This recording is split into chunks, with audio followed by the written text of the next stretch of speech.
What is up YouTube, it's your boy Go30 coming at you with yet another video, man. And today I'm going to be redrafting the 2003 NBA draft. The 2003 NBA draft is regarded as one of the greatest draft classes of all time.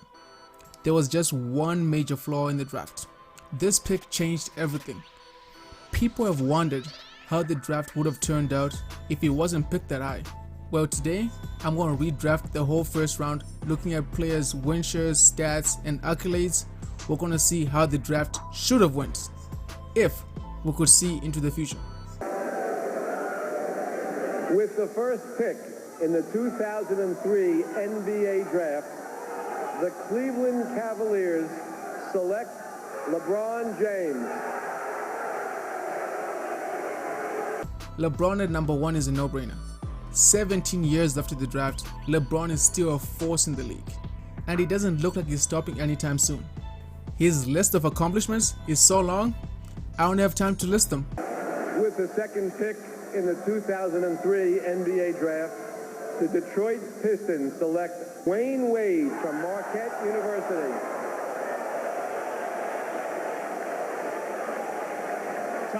At number 2, it has to be Dwyane Wade. Looking back, Darko was a horrible pick, considering the great careers of those picked after him, and one such man is Dwyane Wade. Just 3 years after being drafted, he led the Miami Heat to a somewhat controversial NBA championship. As of right now, he is retired, but he retired as a 3-time NBA champion, 13-time All-Star, has 9 All-NBA team appearances, 3 All-Defensive team appearances, which is strikingly few considering he's the all-time leader among guards for blocks. Oh, and he could score the ball too. Like a lot. A true two-way superstar. The Pistons won in 2004, and while injecting a rookie Wade into their plans might not allow them to walk away with the championship that year because they would actually have to play him, this is still the right pick. Knowing what we know now, you'd still take Flash 10 times out of 10. From that point on, the East will run through Detroit for the next 10 years at least. Big Ben, Chauncey, Prince, Wade, oh, Rip, come on. The defense alone will give opposite teams nightmares. With the third pick in the 2003 NBA draft, the Denver Nuggets select Carmelo Anthony from Syracuse University. Number 3, Carmelo Anthony. While the Nuggets fans would have hoped for a player who wouldn't betray them, they're out of luck. Melo had many great years in Denver before forcing a move to the Big Apple, including that 2009 run that saw them lose to the Lakers in the conference finals. While Melo is the only player in the original draft and this redraft to go in the top 5 and not win a ring, his individual accomplishments are really impressive.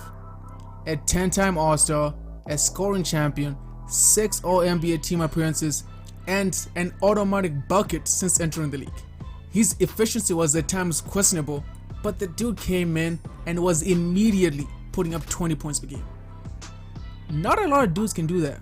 Oh, and people talk about him like he's selfish and how his team never accomplished a lot, but the guy played in the Western Conference.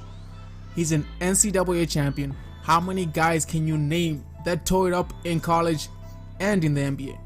He's also a US national team legend. This whole notion of Melo not contributing to winning basketball never made sense to me. He just ran into a brick wall in the Western Conference and an immovable object in the Eastern Conference, that was these guys, and to a lesser extent, these guys. With the fourth pick in the 2003 NBA draft, the Toronto Raptors select Chris Bosh from Georgia Tech University. It was 7 years ago in the... Bosh at number 4 is another no-brainer. Chris Bosh was a fan favorite in Toronto, but the team could never build around him because the franchise couldn't draft, sign, or trade for decent talent. Bosh had a great career, getting 11 All-Star selections as well as 2 NBA championships and scored over 17,000 points for his career, despite his career being tragically cut short by blood clots in the middle of his prime years. He didn't have the strength of Shaq to move people out of his way, or the athleticism of Shawn Kemp to just jump over people, but he used the combination of his athleticism with the craftiness and solid mid-range game he had to be a nightly 20 points per game threat 5 of his 7 years in the six.